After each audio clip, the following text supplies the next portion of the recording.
Va nihoyat 41-misolga yetib keldik. Siz bilan birgalikda 41-misoldan boshlab tahlilini ko'rib chiqamiz. 41-misolimizda nima deyapti? 41-misolimizda ABC uchburchakka ichki aylana chizilgan. ALB sektori esa AB tomonining D nuqtasi aylanaga urinadi. Demak, D nuqta aylanaga urinar ekan, BSga parallel D'ga chiziq o'tkazilgan. Mana bu D'ga chizig'imiz BSga parallel ekan. Shunda BS 30 bo'lsa, BD 8 bo'lsa, Y'si 12 bo'ladigan bo'lsa, CL ni qiymatini toping degan savol bo'lyapti. Xo'p, birinchi qiladigan ishimiz nima?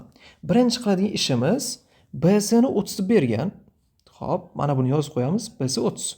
Boshqa hamma ma'lumotlar mana shu joyda bor, faqatgina mana bu parallellik shartini qo'yib qo'yadigan bo'lsak. Va ko'pchilik taniydi, Fales teoremasi deydi yoki bo'lmasam ko'pchilik shunchaki agarda asoslari parallel bo'lsa, bitta uchburchakni uchlari bir nuqtada kesishib, asoslari esa parallel bo'ladigan bo'lsa, u holda bu uchburchaklar o'xshash deydi. Mana shunday ADY va ABC uchburchaklariga o'xshash uchburchaklar deyiladi. Endi bu yerda o'xshashlikdan foydalanasizmi yoki bo'lmasam Fales deb, ya'ni nomini o'zgartirgan holatda Fales deysizmi, farqi yo'q. Ulardan foydalanadigan bo'lsak, qarang, bizda nima xossa bor? AD ni DB ga nisbati yoki bo'lmasam AD ni AY ga nisbati, DB ni YS ga nisbati. AD taqsim AY teng bo'ladi 8 taqsim 12. Bu 4 ga bo'lib yuborsam 2 taqsim 3 bo'lar ekan. Bu nima degani? Mana bu joyi qanaqadir 2x bo'lsa, mana bu joyi qanaqadir 3x bo'ladi degani. Va yana nima? Yana qo'shimchasiga bu tomon 2k bo'ladigan bo'lsa, bu tomon 3k bo'ladi. Buni ham bilamiz, ya'ni tomonlar nisbati bu yerda teng ekan. Yana nimani bilamiz? Yana bu yerda bisektrisa bor ekan. Bisektrisaga e'tibor qilinglar. Misol juda ham boshqacha qilib berilgan. Ya'ni ko'rinishdan juda ham qo'rqinchli, lekin o'zi aslida juda ham sodda ekan. Qaranglar, bisektrisa ham bor. U holda 2k ga mos keladi qanaqadir 2a. Bu yoqda esa, ya'ni bu yerda men to'g'ri tushuntirib qo'yay. Mana bu joyi 2a. L dan D ga S gacha 3a. Jami qo'shsam 5a bo'ladi. O'sha 5a deganimiz 30 ga teng. Bu yerdan a ni topsam 6, 3a deganimiz 18. Bizga birinchi shartida aynan o'sha CL ni so'raganida CLimiz 18 ga teng ekan. Xo'p, CL ni topdik 18. Ana endi keyingi qiladigan ishimiz, ikkinchi sharti nima edi? AB ayrilgan AC ekan. AB ayrilgan AC ni so'rayapti. AB dan AC ni ayiradigan bo'lsak nechi qoladi? E'tibor qilinglar. Bu yerda urinish nuqtasigacha 2x emasmi? Unda mana bu urinish nuqtasigacha yana 2x emasmi? Mana bu bundan bungacha bo'lgan masofani topsam bo'ldi ekanda, bu yer x ekan. O'sha x topsam yetarli. Ya'ni AB ayrilgan AC ni nimasi modul so'ralyapti. Bu 2x qo'shilgan 8 ayrilgan 3x qo'shilgan 12. Mana shuni ayirib yuboradigan bo'lsak, bizda nima qoladi? X demak, ayirib yuboradigan bo'lsam x plus 4 qoladimi? X minus 4. Mana shunday ko'rinishda bo'lar ekan. Minus x minus 4 bo'ladimi? Minus x minus 4 bo'lar ekan. Minus x minus 4. To'g'ri. Ana endi qaranglar. Bu yerda urinish nuqtalari bo'lyapti. Urinish nuqtalari bo'lgani uchun men boshqa bir rangda yozayda, ko'k bilan yozaman. Qarang, mana bu joy urinish nuqtasi bo'lyapti. Bu yer 8 bo'ladigan bo'lsa, bu yer 8 bo'ladi. Unda bu yer 8 bo'lsa, bundan, ya'ni shu nuqtadan L nuqtagacha bo'lgan masofa 4 bo'ladi. Bundan jamisi bu yoqqacha bo'lgan masofa shunda necha bo'ldi? 22 bo'ldi. Unda mana bu yerda 12 bo'ladigan bo'lsa, x'imiz 10 ekanda. Chunki mana bu P nuqta desam, SP bilan diqqat qiling. SP bilan ST bir-biriga teng bo'lishi kerak. O'shani hisobiga x'imiz 10 ekan. O'rniga qo'ysam javobimiz 14 bo'ladi. Demak, B sharti ham darrov chiqdi. Javobimiz 14 ekan. Mana sizlarga yana bitta ajoyib misolni, ajoyib yechimi. Keyingi misolga e'tibor qilamiz. Keyingi misolimiz 42. 42-chi misolimiz ABCD kvadratning ichidan P nuqta olingan. AB 1 ga teng, BP 5 ga teng, PS 7 ga teng. PD ni toping degan savol bo'lmoqda. Hop, birinchi bizda qoida bor, ya'ni ixtiyoriy kvadrat bo'lsin, to'rtburchak bo'lsin, ahamiyati yo'q. To'rtburchak bo'lsa ham ixtiyoriy ichidan olingan nuqtadan uchlarigacha bo'lgan masofalar kvadratlar yig'insi, ya'ni xuddiki diagonal bo'lib borishi kerak. Bu yerda qaranglar. Diagonal bo'lib borishi kerak. A dan chiqdimi, borishi kerak P nuqtaga uchrab, undan keyin S ga. B dan chiqdimi, borishi kerak P nuqtaga uchrab, undan keyin D ga. Demoqchimanki, A dan chiqqani S ga borguncha 1 ni kvadrati plus 7 ni kvadrati bo'ladi. Bu teng b dan chiqqani p ga borib p dan keyin d ga boradigan bo'lsa, bu 5 ni kvadrati qo'shilgan, mana bu joyini y desam, y ni kvadrati bo'ladi. Bu yerdan y kvadrat teng, bu ikkalasi 49 1 50 bo'ladi. 50 dan 25 ni ayirsam, bu joyi 25 ekan. Y-imiz 5 ga teng ekan. Birinchisi mendan so'ragani y ni so'ragan edi. Y ni topdim 5 ekan. P dan so'ragan 5. Ana endi kvadratning yuzini toping degan savol bo'lmoqda ekan. Kvadratning yuzini topishga harakat qilamiz. Qarang, bu yerda agarda y-imiz 5 ga teng bo'ladigan bo'lsa, yagona holatda bo'ladi. U ham bo'lsa qachon? U ham bo'lsa, mana shu s dan chiqqan kesmamiz bor-ku, s dan chiqqan kesmamiz a si diagonal bo'lib qoladigan bo'lsa, ya'ni bu yerda chalg'itish uchun p ni pastroqda qo'ygan, o'zi aslida esa p deganimiz mana bu yerda joylashgan ekan. Bundan bungacha bo'lgan, ya'ni uchlargacha bo'lgan masofalar qachon teng bo'ladi? Faqat va faqat nima bo'lgan paytida? Diagonalda bo'lgan paytda. Bunda mana shunday ko'rinishda bu yerga ko'chiring, bu yerga tushiring, ya'ni ixtiyoriy bir y mi, m mi kesmani. Demak, mana shu nuqtadan bu uchigacha, ya'ni d uchigacha bo'lgan masofa ham nimaga teng bo'ladi? Yana qaytadan m ga teng bo'ladi. Bu faqatgina diagonalda joylashgan bo'lsa. Agar u diagonalda joylashgan bo'lsa, a si deganimiz diagonal va u 8 ga teng bo'ldi. Unda tomon 402 ga teng bo'ladi. Mana bu joy ham 402 ga teng bo'ladi. Bu savolning javobi nimaga teng ekan? 32 ga teng ekan. Bu esa yana bitta misolning yana bitta ajoyib usuli bo'lsin.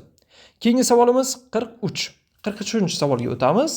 Chizmada berilgan ma'lumotlar asosida ADFK deganimiz parallelogram YJ ni JS ga nisbati 1:2 nisbatda, DY ni YF ga nisbati 2:3 nisbatda. Mana shunday ko'rinishda bo'lsa, YF ni BS ga nisbatini toping va ABC uchburchak yuzasi 242 bo'lsa, ADFK ni yuzasini toping degan savol bo'lmoqda. Xo'p, buni topishga harakat qilaman. Birinchi navbatda e'tibor qilinglar. DY, YF. Bu ikkalasi nisbati berilgani 2:3 nisbatda ekan. Mana bu joy 2x bo'lsa, mana bu joy 3x bo'ladi. Yana nima bor? YJ ni JS ga nisbati 1:2 nisbati. Mana bu joy y bo'lsa, mana bu joy 2y mi? YJ ni JS ga nisbati. To'g'ri. Endi qarang, mana shu joyda kapalak o'xshashligi bor. Kapalak o'xshashligi bo'yicha mana bu joyda o'xshashlik qiladigan bo'lsam, diqqat, bu joy nima bo'lar ekan? Bu joy 6x bo'lar ekan. Okey, bu joy 6x bo'ldi. Endi yana qo'shimchasiga yana nima bor? Yana bu 6x bo'ladigan bo'lsa, parallelogramlikdan mana bu joy jamisi 5x, demak AK ham nima bo'ladi? 5x bo'ladi. AK ni ham bildik 5x ekanligini. Unda men bularni o'chiraman. Diqqat qilinglar. Birinchi, YF ni BS ga nisbatan so'ragan. YF deganimiz 5. YF 3x ekan. 3x uni bo'laman. AC ga BS ga nisbati. BS deganimiz bizda nima bo'lyapti? Xo'p, BS ni topishimiz kerak-a? BS ni topaylik. Qarang, demak mana bu joy 2x, mana bu joy 5x bo'ladigan bo'lsa, bizada 2x 5x bu qanaqadir kesma, buni nisbati, buni bunga nisbati ham teng bo'lish. Bu yoqdan olay. Bu yoqdan olamiz. B y ni demak BS ga nisbati. B y ni BS ga nisbati. B y taqsim BS. B y qo'shilgan 3y ga nisbati. Bu teng bo'lish kerak. Nimaga? 2x taqsim 11x ga. 2x taqsim 11x. Mana shu joyda 11by teng bo'ladi 2by qo'shilgan 6 ga. 6 mana bu yerda x da ketib qoladigan bo'lsa, 11by teng bo'ladi 2by qo'shilgan 6y ga. Shu joydan 9by teng bo'ladi 6y ga. By ni topadigan bo'lsak, by deganimiz nimaga teng bo'lar ekan? 3 ga bo'lib yuboradigan bo'lsam, 2y taqsim 3 ga teng bo'lar ekan. Xo'p, mana shunday ko'rinishda bo'ldi. 2y taqsim 3. Endi bu ikkalasini qo'shib yuboradigan bo'lsak, by deganimiz 2y taqsim 3. Mana bu joyi yozib qo'yay. 2y taqsim 3 qo'shsam, 2y taqsim 3 qo'shilgan 2y taqsim 3. Qo'shaman unga 3y ni, bu 11y taqsim 3 bo'ladi. 11y taqsim 3 ni demak, YF. Shunda 11y taqsim 3 ga bo'laman. 11y taqsim 3. Mana shunday ko'rinishda. Demak, Mana shu joyda ozgina kamchilik bor ekan. O'zi aslida YF emas, mana bu joy YJ ekan. Mana bu YJ ekan. Chunki X bilan Y bir-biriga bog'lanmaydi. Misolni ozgina kamchiligi bor ekan. Ya'ni original berilishida YJ taqsim BS ekan. Shunda YJ taqsim BS bo'ladigan bo'lsa nima bo'ladi? YJ deganimiz bizda Y ga teng edi, Y bo'ladi. Shunda bu 3 taqsim 11 ga teng bo'ladi. 3 taqsim 11 degan javobni belgilaymiz. Bu savolimiz oson ekan, agarda to'g'ri varianti bo'lsa. Endi ABC uchburchakning yuzasi 242 ekan. Demak, uni 242 bo'ladigan bo'lsa yuzasi nima qilamiz? Mana bu joydan bitta kesma tushirib yuboraman. Kesma tushiradigan bo'lsam, buni qizilda tushiray. Ya'ni balandlik tushiraman. Balandlik tushiradigan bo'lsam, balandlik tushirdik. Mana bu joy balandlik, mana bu joy yana balandlik. Endi yana diqqat qiling, shu joyda bu yerga balandligimiz qanaqadir 2h, bu joyga esa jamisi necha bo'ldi pasi? 11x, ya'ni katta uchburchak masalan tasavvur qilinglar. Katta uchburchagimiz mana. Katta uchburchagimizda agarda biz balandlikni tushiradigan bo'lsak, balandlik tushirsak 11h bo'ladi. Chunki asosi 11x bo'lgani uchun. O'xshashlikdan asosi 2x bo'lsa balandligi 2h bo'ladi. Agar asosi 11x bo'lsa balandligi nima bo'ladi? 11h bo'ladi. Unda mana bu parallelogram nimasiga balandligi 9h ga teng bo'lib qoldi. Yuqorisi 2h bo'lgani uchun. Xo'p, mana shunday ko'rinishda bo'ladigan bo'lsa, parallelogram yuzi nima bo'ladi? Parallelogram yuzi 5x ko'paytirilgan 9h. 5x ko'paytirilgan 9h parallelogram yuzi. Yana bizda uchburchak yuzasi bor. 11h ko'paytirilgan 11x taqsimda 2 bu 242. Bu yerdan hx ni topadigan bo'lsam, bu 4 ga teng ekan. Hx ni o'rniga qo'yadigan bo'lsam, 45 ko'paytirilgan 4 180 bo'ladi. Bu savolning javobi 180 ga teng bo'lyapti. Uni ham belgilaymiz. Keyingi misolga o'tamiz. 180. Keyingi misolimiz 44. 44-misol. 44-misolda aytayaptiki, AB diametrli radiusi 3 ga teng bo'lgan sfera berilgan. C va D nuqtalar sferada joylashgan. DC qirrasi o'rtasidan Y nuqta olindi va undan keyin sferaga eng katta hajmli ABCD piramida ichki chizilgan bo'lsa, bizdan so'rayotgan narsasi piramida hajmini toping, AY chiziq va asosiy eksik orasidagi burchak sinusini toping degan savol bo'lmoqda ekan. Xo'p, birinchi men nima qilishim kerak? Bu yerda bir sferani chizib olishim kerak. Sferani chizadigan bo'lsak, kelinglar mana shu joyga sferani joylashtiramiz. O'sha sferani ichiga nima chizilgan? Uchburchakli piramida. O'zi aslida to'rtburchakli piramida chizadigan bo'lsak, nima bo'lish kerak edi? To'rtburchakli piramidani chizadigan bo'lsak, mana shu joyi uchburchakli qilaylik.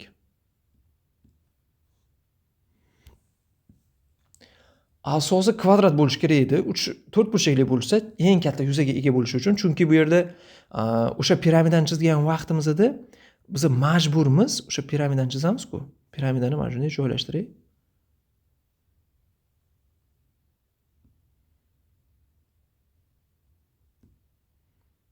Mana shunday piramidani joylashtiraman.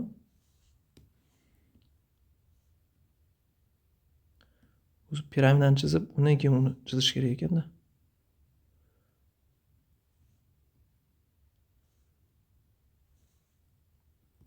Xo'p, mana, demak, amallab chizdik. Endi e'tibor qilamiz. Mana shu piramidada boya aytganimdek, agarda asosi to'rtburchakli deganda hech ikkilanmasdan asosi kvadrat derdik. Endi bu yerda uchburchakli degani uchun va diametr, mana bu joyda AB deganimiz diametr bo'lyapti-ku. AB deganimiz diametr bo'ladigan bo'lsa, u to'rtburchakli bo'lishga majbur. Uchburchakli bo'ladigan bo'lsa. Endi to'rtburchakli bo'ladigan bo'lsa, unga tashqi aylana chizilgan deb bo'lyapti. Mana bu joyga e'tibor qilsangiz, tashqi aylana chizilgan deb bo'lyapti. Unda u nimani? Piramidani balandligi mana bu joyda eng katta hajmli bo'lgani uchun D shar sirtida bo'lishga majbur. Eng katta hajmli bo'lgani uchun Endi yana bitta diqqat qiladigan joyi balandlik asosiga tashqisilgan aylana markazida bo'ladi. Demak, mana bu joyi 3, mana bu joyi 3 o'zi aytgandek. Endi balandlik mana shu joyga tushsa, bundan tushgan balandlikni hisoblaymiz. Bundan balandlik tushadigan bo'lsa, bundan balandlik mana bu joy markaz emasmi? Markazgacha tushgan balandlik albatta bu yana qaytadan nima bo'ladi? Yana qaytadan 3 ga teng bo'ladi. Nega? Chunki mana bu sharning sirti. Qanaqadir ABC. S nuqtamiz sharning sirti. Sharning sirtidan demak markazgacha bo'lgan masofa albatta u radiusga teng bo'ladi. Bu kesmamiz ham radius ekan. Unda bu balandlik bu tushdi. E'tibor qilinglar. Asosiy yuzasini topganda nima qilaman? S asos teng 3 ko'payilgan 6 taqsim 2. Asosiy yuzasi 9 ekan. Shunda bu piramidani hajmini topganda 1 taqsim 3 ko'paytirilgan, asosiy yuzasi 9 ko'payilgan, balandligimiz yana qaytadan 3 ga teng bo'lyapti, chunki markazdan D gacha bo'lgan masofa. Bunda bu 9 ga teng ekanligi kelib chiqadi. 9 ekan. Endi ikkinchi shart, ya'ni birinchi sharti muammo emas ekan, ikkinchi sharti muammo bo'lishi mumkin. AY chiziq va asos tekislik orasidagi burchak sinusini toping. Uzr, Y deganimiz nima? Bu yoqda yuqorida berilgan ekan. Xo'p, Y deganimiz DS qirrasi o'rtasida Y nuqta olindi deyapti. DS qirrasi o'rtasida Y nuqta olindi.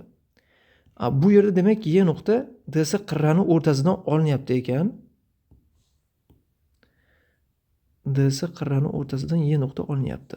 O'sha Y nuqtadan bunga balandlik ham tushirsak. Mana shu orasidagi burchakni so'rayapti-da. Mana shu Y bo'lsa, bu yeri mana nima bo'lsin? Tak, qizil bo'lmaydi, yashil, sariq bo'lsa bo'ladi, menimcha. Mana bu joy sariq bo'lsin. Mana shu joy alfa bo'lsin. Xo'p, shuni topishim kerak. Qarang, buni kattalashtiraman. Bu joy perpendikulyar.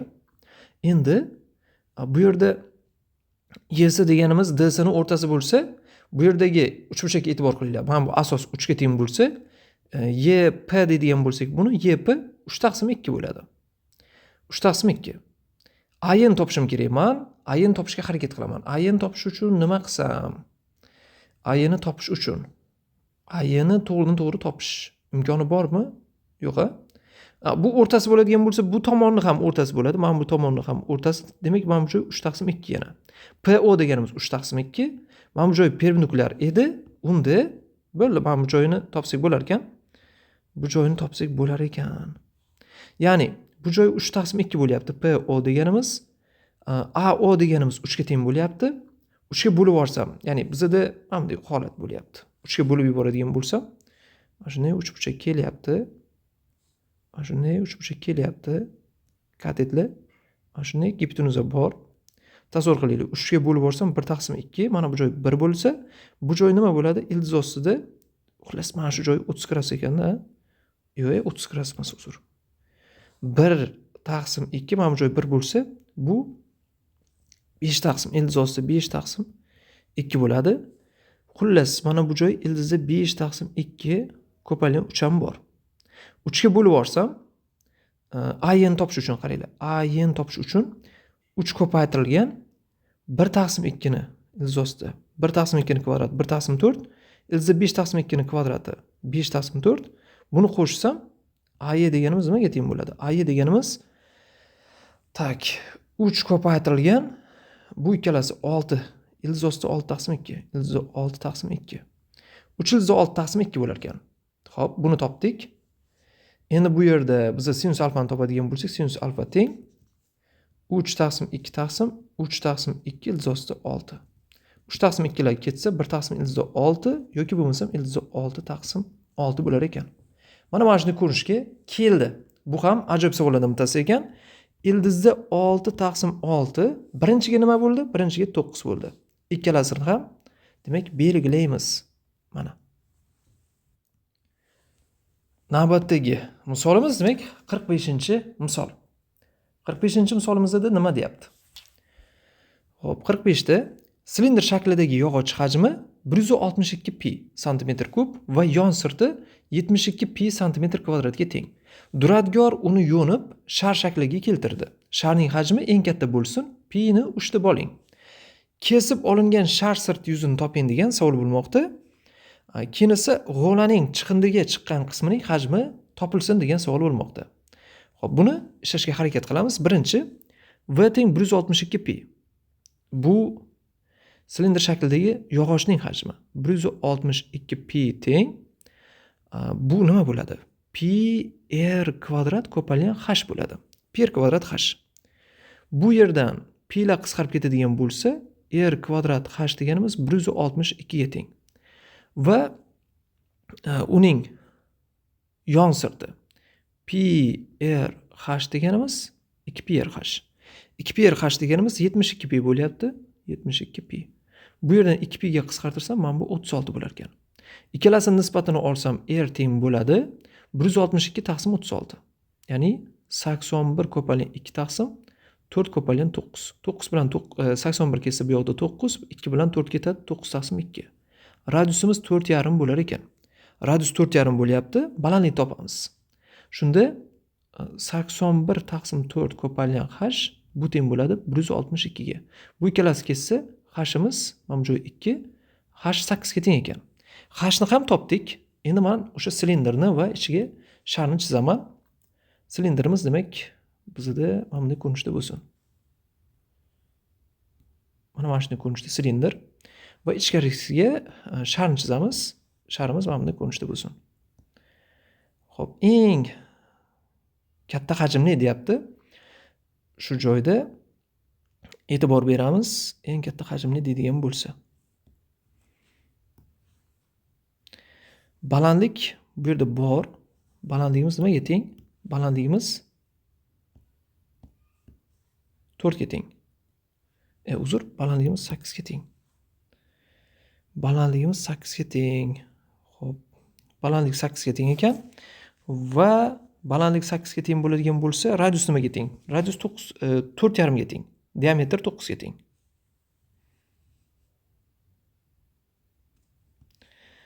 Xo'p, mana shu joyda demak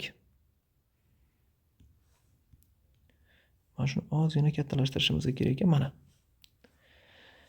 Xo'p, mana shu joyda mana bu 4,5 bo'lar ekan. 4,5. Yuqorisiga tegadimi? 4,5. 4,5 bo'ladigan bo'lsa, yon tomonga to'liq borishi mumkinmi? Mumkin emas. Endi mana shunday ko'rinishda. Sharni 4,5 deydigan bo'lsak bo'lmaydi, lekin yon tomoniga nimasiga, balandligiga yuqoriga tegish kerak. Yuqori va pastga tegish kerak. Xo'p, shunda e'tibor qilaylik, yuqorisiga va pastiga tegadi. Bu yoqqa tega olmaydi, ya'ni yon tomonlarga tega olmas ekan, yuqorisiga va pastiga tegadigan bo'lsa, mana shunday o'tkazsam, bu nimaga teng bo'ladi? Jamisi 8 ga teng bo'ladi, ikkinchi tomondan 2 r sharga teng bo'ladi. Shunda r shar deganimiz nimaga teng bo'ladi? 4 ga teng bo'ladi. S yon sirt yuzasi, shar sirt yuzasi 4 pi r kvadratga teng bo'ladi. R shar. Shunda 4 ko'paygan pi ko'paygan shar deganimiz 4 ga teng 64 bo'ladimi? Yo'q, 16 bo'ladi. 16. 64 ko'paygan pi. Bizda pi ni ushlab oling degan joy bor ekan. Shunda bu birinchi shartga javobimiz 192 bo'ladi. 192. Buni belgilaylik. 192. Ana endi ikkinchi shartga o'tamiz. Ikkinchi shartimizda g'olaning chiqindiga chiqqan qismi hajmini toping. Chiqindiga chiqqan qismi hajmi. V sharni topamiz. V shar 4 taqsim 3 pi r kub. Pi r shar kub. Bundan 4 taqsim 3 ko'paygan, 3 ko'paytirilgan 64 bo'ladimi? Bu ikkalasi ketsa nimaga teng bo'ladi? 64 ko'paytirilgan 256 bo'ladi xullas. 256 bo'lar ekan, 256 162 dan 256 ni ayiramiz. Yoki bo'lmasam nega 3 ga, mayli 3 ga bo'lganimiz yaxshi. 3 ga bo'lsak 162 ni ham 3 ga ko'paytiraylik. 162 ko'paytirilgan 3. Bu nimaga teng bo'ladi? Shunda 486 bo'ladimi? 486. 486 dan 256 ni ayiradigan bo'lsak, javobimiz 230 bo'ladi. Bu savolga javob 230 ni o'zi ekan.